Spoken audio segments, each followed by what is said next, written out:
Look, we're going back to Dunkirk. We have a job to do. There's no running from this, lads and lasses. Maybe you can meet Harry Styles?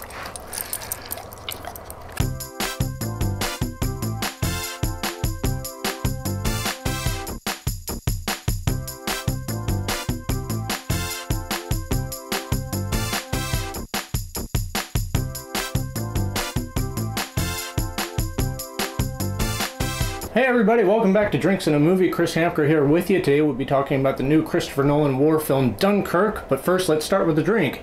The drink I'm making is kind of an old school British cocktail called the Gin Rickey. The Gin Rickey is really similar to a gin and tonic, except instead of tonic you use club soda or seltzer water. Very different things, tonic and club soda, so I don't want to hear that they're the same. Anyway, this drink is really easy. You take 1 part gin, London dry gin, so I'm using Beefeater here, a half measure of lime,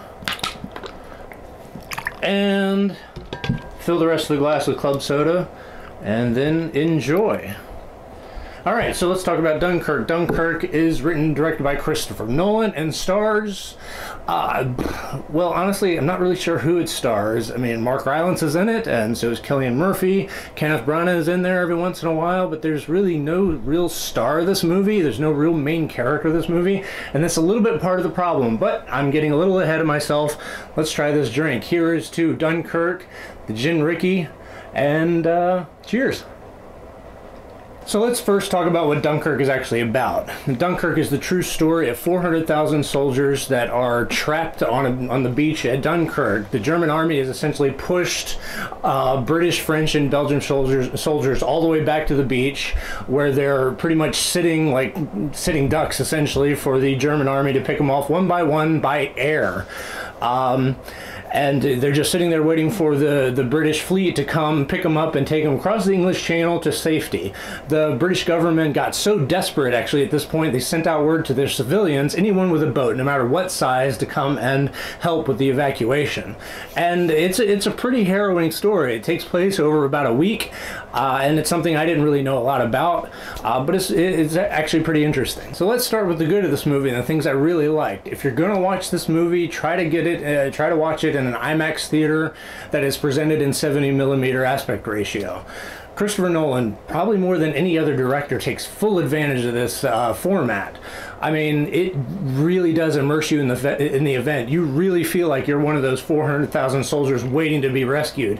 And it is tense, it's loud, I mean really loud, it's harrowing, it's brutal, almost to the point of being uncomfortable. I mean, this thing really does just pound this event into you, and it does a great job of it.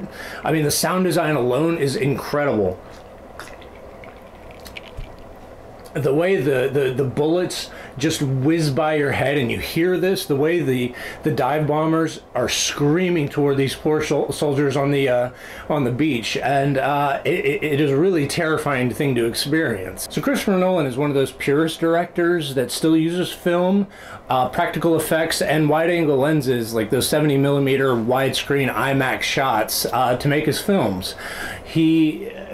And for this film in particular, in Dunkirk, he actually builds most of the boats, all of the planes, and uses thousands of extras to create his 400,000 group on this beach.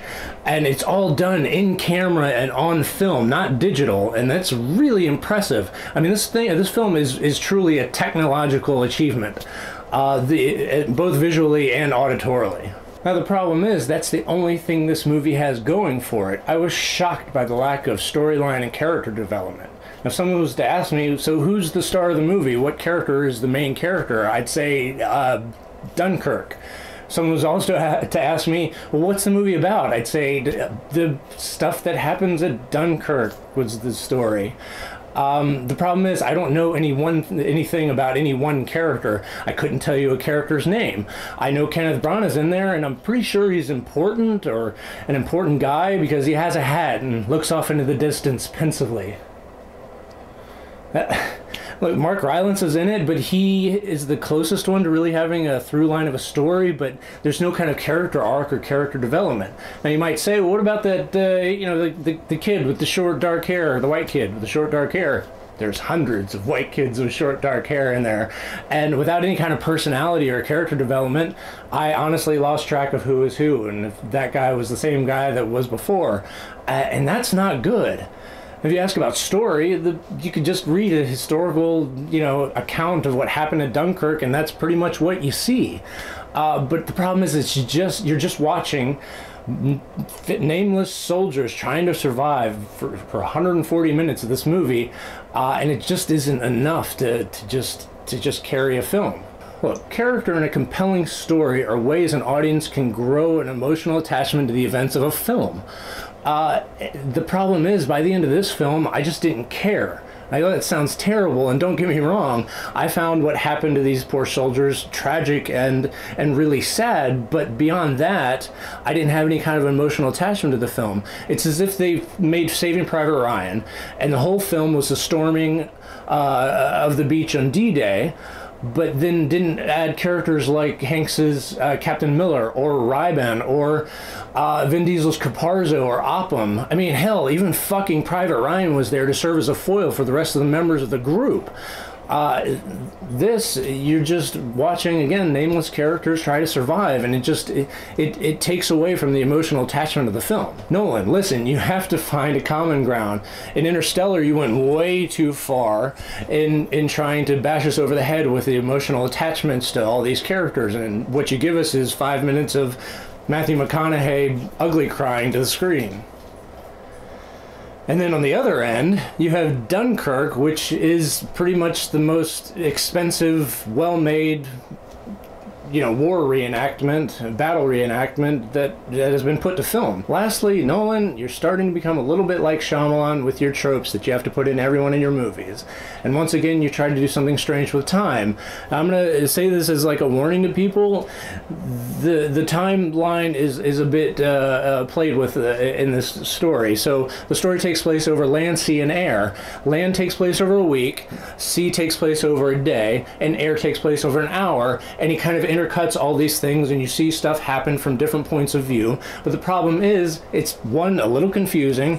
By the time you catch up, you're about halfway through the movie, and two, it takes away tension because you see something happen, and then you see the events leading up to what happens, but you already know what happens, and there's strange cuts for things happening at night and then day, and one character's here and then he's all of a sudden over here.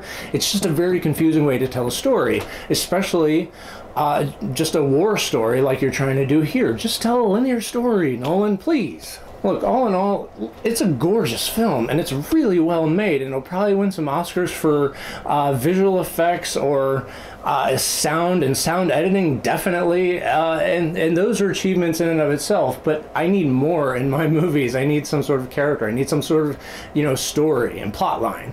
And so I'm giving this movie a 2.5 drinks out of 5. It's right down the middle for me. Anyway, thank you so much, everybody, for joining me. Let me know what your favorite Nolan movie is. It's really hard for me. There's like 3 at the top, with Memento, Dark Knight, and then Inception. I think all 3 of them were like neck and neck, so I couldn't choose. Anyway, thanks everybody for joining me. If you like this, please like, share, and subscribe down at the bottom. Cheers, everybody. Have a drink on me.